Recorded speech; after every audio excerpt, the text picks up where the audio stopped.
عبادت کریں، اچھا خوبصورت لباس پہنیں، صاف ستھرا اجلا، خوشبو لگائیں، وہ آپ کو عبادت کے اندر یکسوئی پیدا کرنے اور لطف دینے میں ہیلپ کرتا ہے۔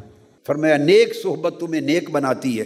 صحبت کیا ہے؟ وہ صحبت آپ کے باہر ایک خارج کا ایٹماسفیئر ہے، کس کے ساتھ بیٹھے ہیں۔ جو کچھ باہر کے ایٹماسفیئر میں ہوتا ہے وہ اس کا عکس آپ کے باطن پہ پڑتا ہے، اور باطن اسی طرح ڈیولپ ہوتا ہے۔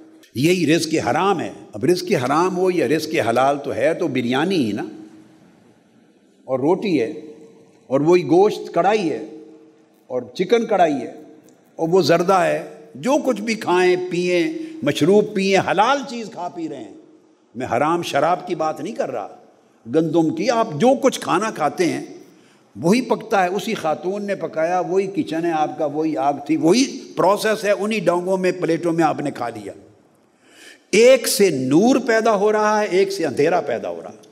اور وہ جو اس کے اندر حلال کا ایسپیکٹ تھا کہ وہ رزق حلال تھا، جو پیچھے حلال کی کمائی تھی، جس میں جھوٹ نہیں بولا تھا آپ نے وہ کمائی کرتے ہوئے، جس نے گاہک سے فراڈ نہیں کیا تھا، جس میں کمی بیشی نہیں کی تھی ناپ تول میں، یہ ساری چیزیں اس رزق کو حلال بنا رہی ہیں۔ ایک آدمی پوری ایمانداری کے ساتھ فرض کو انجام دے رہا ہے، ایک آدمی ٹائم کلنگ کر رہا ہے، وقت کھا رہا ہے، لوگوں کو پریشان کر رہا ہے، پھر کل آ جانا، وہ جو کل آ جانا، پھر پرسوں آ جانا، پھر کر دوں گا، اور فائل ڈسپوز آف نہیں کر رہا، وہ شام کو حرام کا رزق کھا رہا ہے۔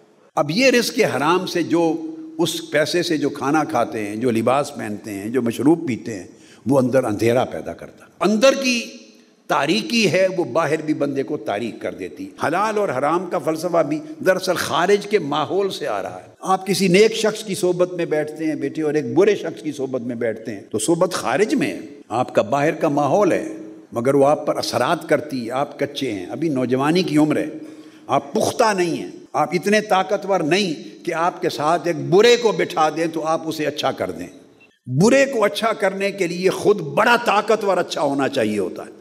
برائی کی طاقت زیادہ ہے۔ ایک برتن میں 10 انڈے رکھ دیں، ان میں ایک انڈا خراب ہو، 2 انڈے خراب ہوں، 8 کے 8 انڈوں کو خراب کر دے گا۔ ایسا کیوں نہیں ہوتا کہ 8 سیب تر و تازہ اچھے ہیں، وہ مل کے 2 ہی گلے ہوئے سیبوں کو ٹھیک کر دیں؟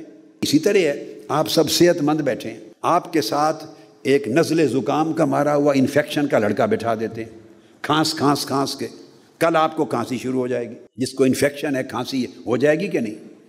ایسا کیوں نہیں ہوتا کہ آپ ٹھیک ہیں، آپ اپنی صحت کی وجہ سے اس کو ہی ٹھیک کر دیں؟ صحت مندی بیماری کو ٹھیک نہیں کرتی، بیماری صحت مندی کو بھی خراب کرتی۔ یہ طاقت ہے ایول کی، بیماری کی۔ لہٰذا آپ اگر بری صحبت میں، سنگت میں، دوستی میں بیٹھیں گے تو آپ کی اچھائی جاتی رہے گی، برائی نہیں جائے گی۔ برائی کو دور کرنے کے لیے آپ کی اچھائی کو بڑا پاورفل ہونا ہوگا، اور وہ تو پاورفل تب ہوگی کہ آپ اس کو بڑھائیں گے پاور کو، تو بری صحبت اثر انداز ہوتی۔